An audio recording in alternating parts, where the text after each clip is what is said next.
"Why are you feeding scraps to that ragged boy?" The man at the next table scoffed, his voice sharp enough for the whole diner to hear. Sarah simply smiled, set the plate on the counter near the door, and turned away without a single word. The next morning, the quiet Texas town froze in disbelief as six black SUVs rolled to a stop in front of Ruby's Café, their engines humming in the crisp autumn air. Who was that quiet boy in the oversized jacket? And why had a four-star general come in person to thank a small-town waitress no one had ever noticed before?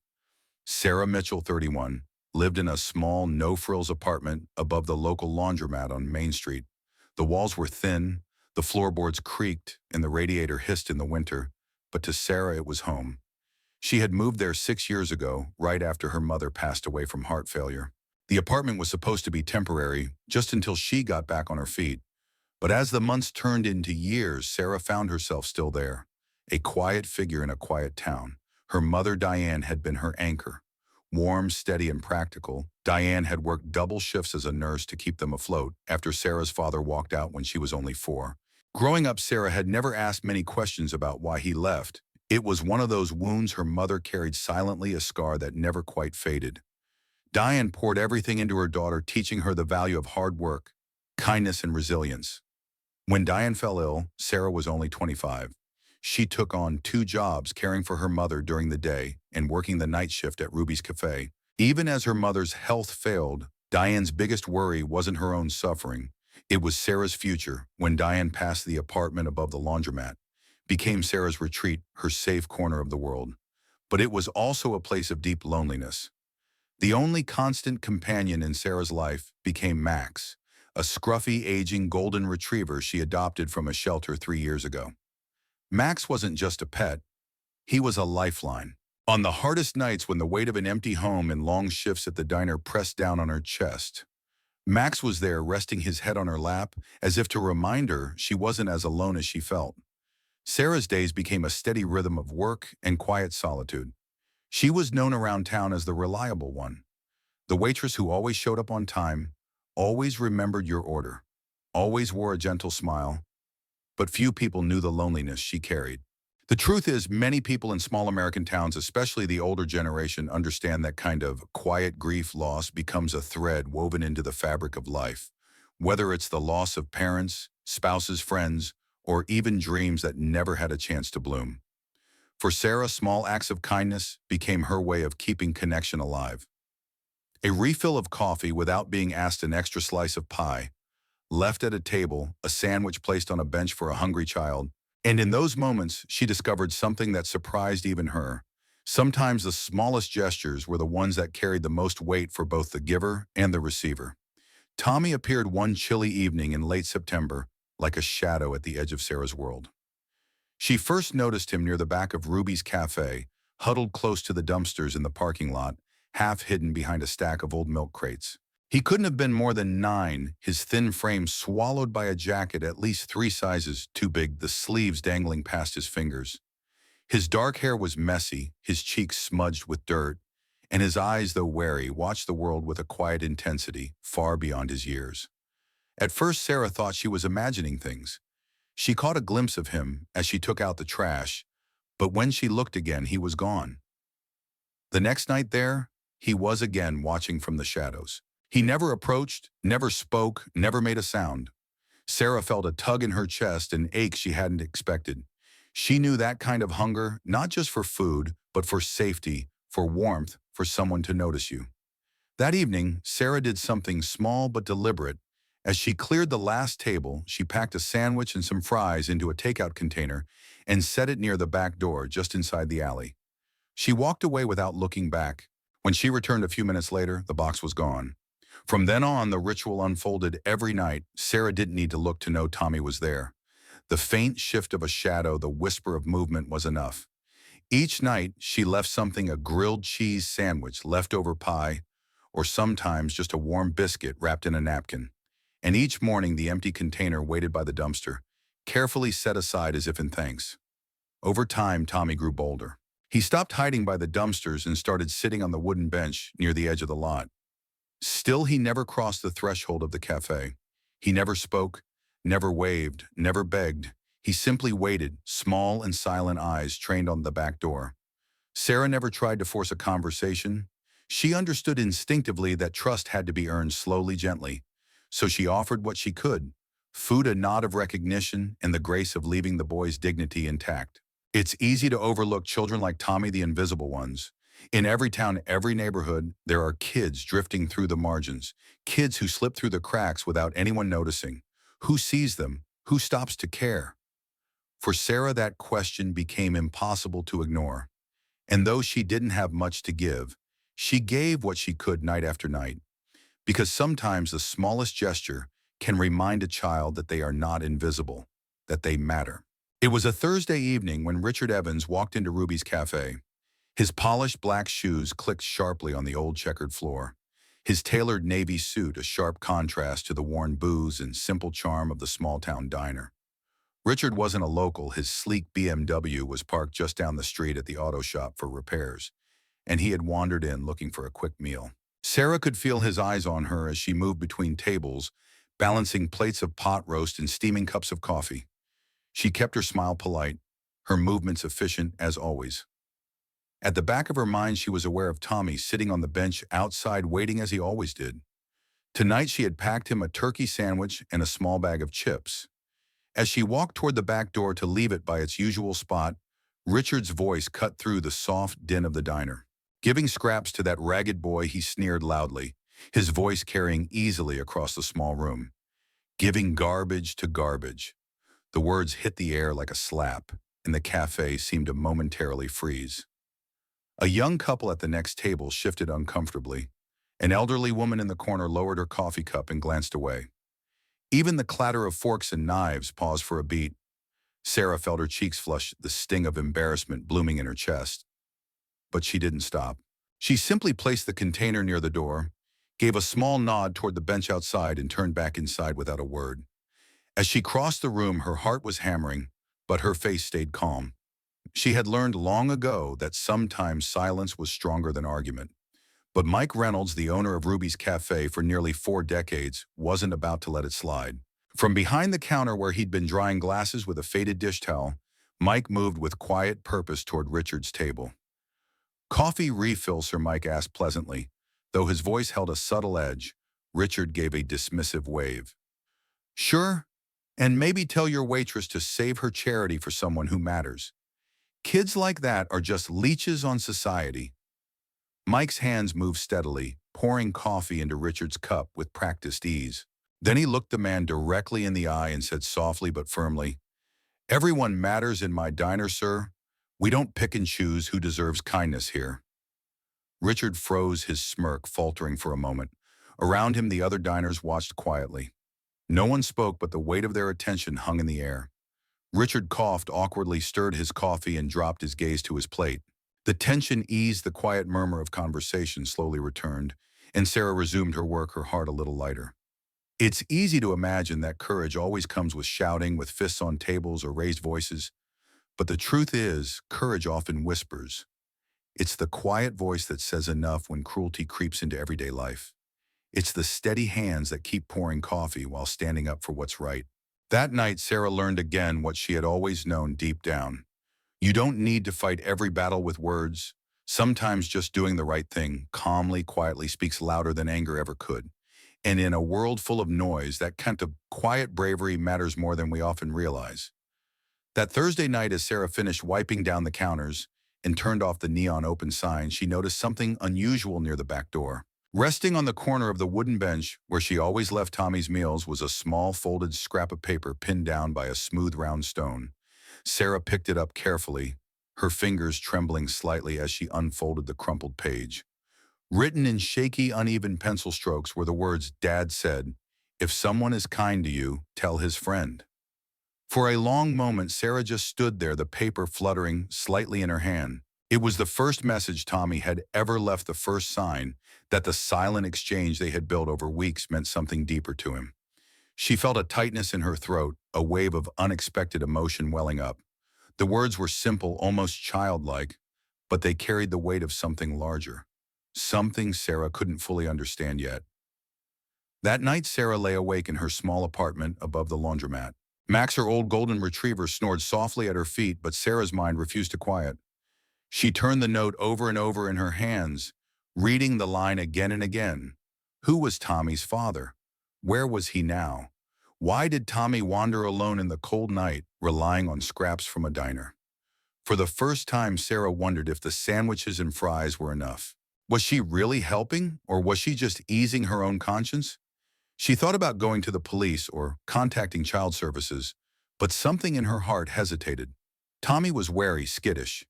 Any sudden interference might drive him away for good. Still, the questions gnawed at her. Did he have a place to sleep? Did he have anyone looking out for him besides her? And what if something happened to him on one of those cold Texas nights outside her window?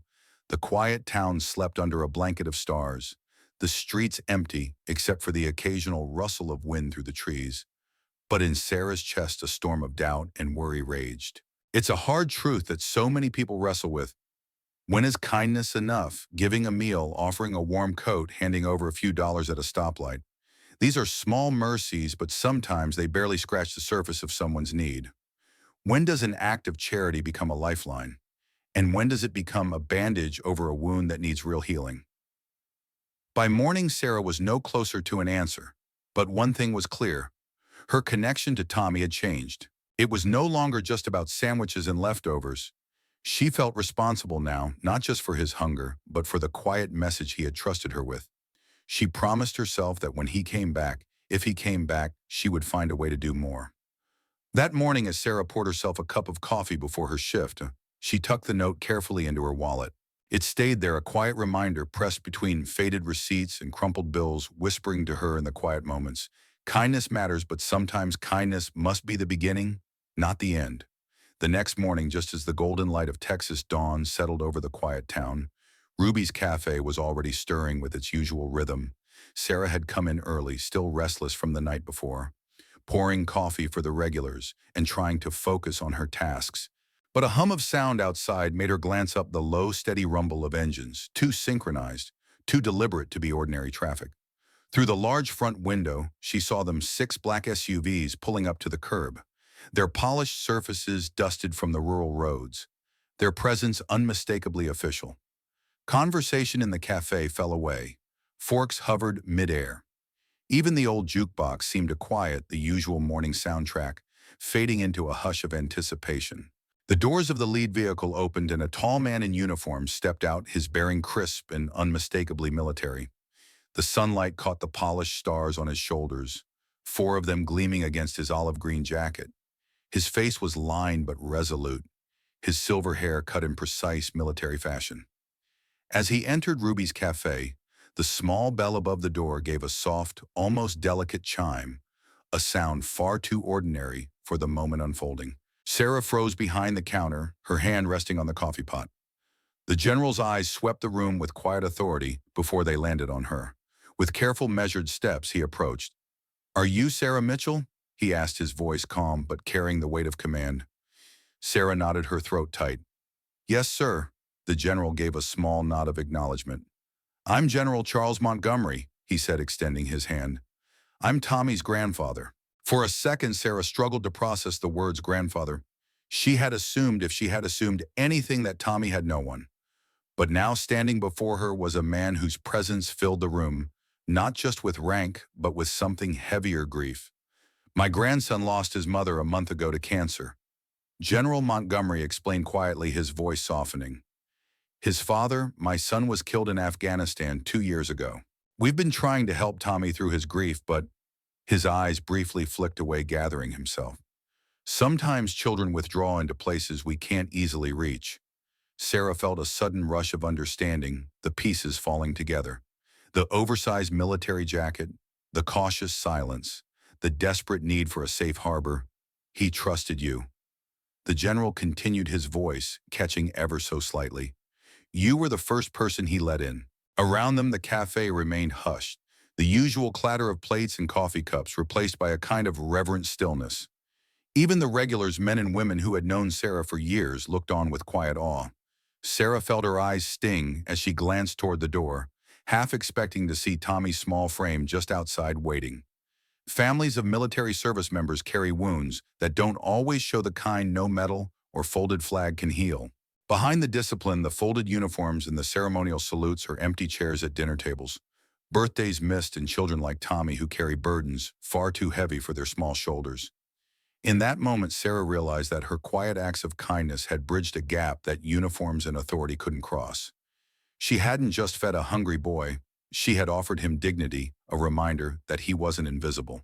The general reached into his jacket and pulled out a crumpled drawing, a child's rendering of a woman handing food to a boy in an oversized coat. At the bottom in shaky handwriting were the words, "Dad's friend who helps me." Sarah felt the lump rise in her throat again, the full weight of what this small connection had meant to Tommy. The general placed a gentle hand on the counter. "Thank you," he said simply, his voice thick with emotion. "You gave my grandson something we couldn't. You gave him back a sense of safety."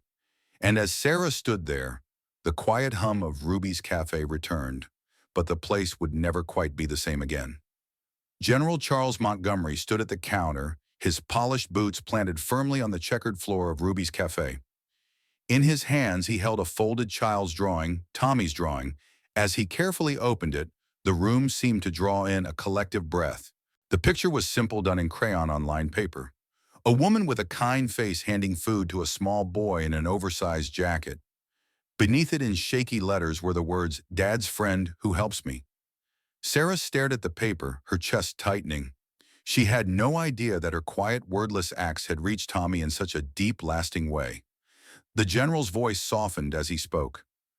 "This is what Tommy gave me 3 days ago," he said, glancing around the hushed cafe. "For weeks we struggled to reach him. He wouldn't speak to his counselors, he pulled away from family.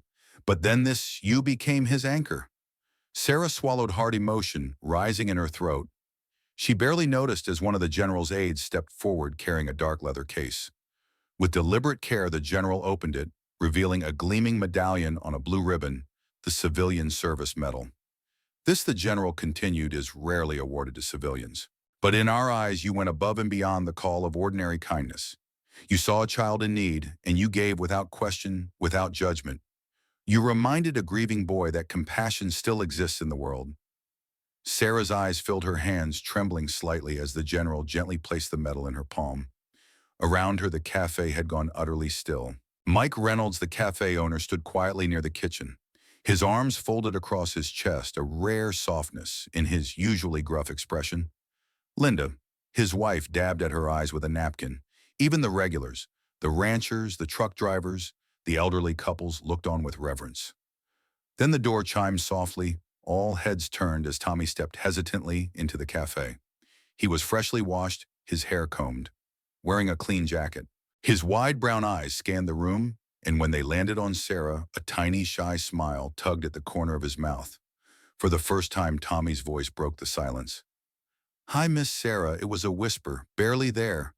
But to Sarah, it rang louder than any medal, any speech, any honor. She crouched down, her eyes level with his. "Hi, Tommy," she said softly, her voice thick with feeling. In that moment, Sarah understood something profound. Honor doesn't always wear a uniform. Sometimes it wears an apron. Sometimes it stands behind a counter, pouring coffee and handing out sandwiches. Sometimes it is found in the smallest, quietest gestures, the ones no one expects and no one demands. As applause broke out in the cafe, tentative at first, then swelling, Sarah realized her life had quietly changed. And though she never asked for recognition, that day became a reminder for everyone present that heroism often looks like ordinary people doing extraordinary things simply because it's the right thing to do. In the weeks that followed, Ruby's Café became more than just a little diner on Main Street. It became a symbol of quiet transformation. The first change came in the form of the menu. Right below the breakfast specials and the house chili, a new item appeared written in careful script on the chalkboard: Tommy's sandwich, turkey and cheese on whole wheat, extra pickles. It was the very same sandwich Sarah had been leaving for Tommy on those cold nights. At first, Sarah hesitated when Mike suggested adding it, worried it would draw too much attention to the boy. But Tommy himself smiled when he saw his name on the board, and that settled it. Tommy's recovery was slow but steady, no longer lingering outside in the cold. He now came into the cafe on weekends, slipping into a corner booth by the window. Sometimes he would bring a book. Sometimes he just watched the world go by. Sarah always made sure his chocolate milk never ran dry, and Max, her old golden retriever, became a regular visitor, curling up under Tommy's feet. The boy who had once been a silent shadow in the parking lot was finding his voice little by little, one quiet day at a time. The townspeople noticed too. Regulars who had once turned a blind eye to the boy now greeted him by name. They asked how he was doing, gave him gentle smiles, and even left small treats for him at the counter: a packet of crayons, a toy car, a slice of pie. What was once just an ordinary cafe became something else, a reminder of what a small town can do when it chooses compassion over indifference. The transformation wasn't just about Tommy, though. Ruby's Café began attracting new visitors, people who had heard the story and wanted to sit where kindness had unfolded. Veterans came by, touched by the military connection. Young parents came eager to show their children what a community's heart could look like. Sarah, for her part, remained humble. She worked her shifts with the same steady grace, pouring coffee, refilling salt shakers, and sharing quiet laughs with the regulars. But something inside her had softened and deepened. She no longer saw her work as small or insignificant. She had learned firsthand that a sandwich was never just a sandwich, and a gesture of kindness could ripple far beyond what she could imagine. In small towns across America, stories like Tommy's remind us that true change doesn't always come from grand gestures or sweeping policies. Sometimes it comes from the strength of a close-knit community, from ordinary people choosing to see and care for those who might otherwise be invisible. Ruby's Cafe became a place where that truth lived on, written not just on the menu board but in the hearts of everyone who walked through its door. Sarah never imagined that a quiet life working at Ruby's Cafe would one day lead her into rooms filled with military leaders, psychologists, and social workers. But in the months following Tommy's story, her name began to circulate beyond their small Texas town. Word spread about the waitress who had made a difference. No one else could, not through money or power, but through simple, consistent kindness. One day, Sarah received a phone call that would shift the course of her life yet again. A National Military Family Support Foundation had heard about what she'd done and wanted her to serve on their advisory board. The board included military officials, mental health experts, and nonprofit leaders, people tasked with developing policies and programs to support veterans' families, especially children. Like Tommy, Sarah's first instinct was to say, "No, I'm just a waitress," she thought. What could I possibly offer them? But the foundation persisted, assuring her that they wanted real voices from the community, people who understood what it meant to care at the ground level. Hesitant but curious, Sarah agreed to attend her first meeting. She walked into a large conference room feeling entirely out of place, sitting between uniformed generals and doctors with degrees on the wall. Yet when the discussion turned to outreach programs, Sarah found her voice. She spoke about trust, about how kids like Tommy don't open up to official forums or scripted outreach, but to people who show up consistently without fanfare or judgment. She explained how in small towns, kindness travels by word of mouth, and how little gestures, a meal, a smile, a steady presence can change lives. The board listened. More than that, they began to shift their thinking.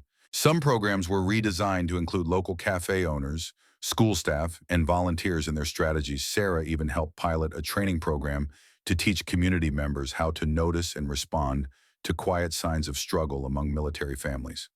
Back home, Sarah remained as grounded as ever. She still worked her shifts at Ruby's, still greeted regulars, with a smile, still brought Max, her golden retriever, to visit Tommy on weekends. But something inside her had changed. She no longer saw herself as just a waitress. She understood deeply that ordinary people can help shape extraordinary change, that policy making isn't reserved for people in suits or with advanced degrees. Sarah's work became a symbol of how communities can come together and how even those without titles or authority can shape better futures. In a world that often separates experts from everyday people, Sarah reminded everyone that sometimes the best solutions come from those who live with their feet firmly on the ground, with their hearts open and with their eyes trained on the small human details that truly matter. As we close this story, we're reminded that sometimes the greatest heroes are the ones we walk past it every day. The waitress with a kind smile, the quiet child on the bench, the neighbor who checks in when no one else does. Sarah's simple act of leaving a sandwich wasn't just about feeding a hungry boy. It was about restoring his faith in people and community and in compassion. In today's fast-paced world, especially here in America, where individualism often takes center stage, it's easy to overlook the small, quiet ways we can make a difference. We're busy, we're distracted, and sometimes we assume that only big actions matter. But Sarah's story reminds us that everyday kindness can change the course of someone's life, and that no one is ever too small, too ordinary, or too late to make an impact. For our older viewers, many of whom have seen decades of change in their communities, this story invites reflection. Who were the people in your life who showed you quiet kindness, and today who might be waiting for a gesture from you? A neighbor, a grandchild, a stranger? We'd love to hear from you. Please share in the comments. What small act of kindness has stayed with you? Or what gesture are you inspired to make after hearing Sarah's story? Thank you for joining us on this journey. If you were touched by this story, please like this video, subscribe to our channel, and share it with someone you care about. Together, let's keep these powerful conversations alive, because kindness, no matter how small, is something the world can always use more of.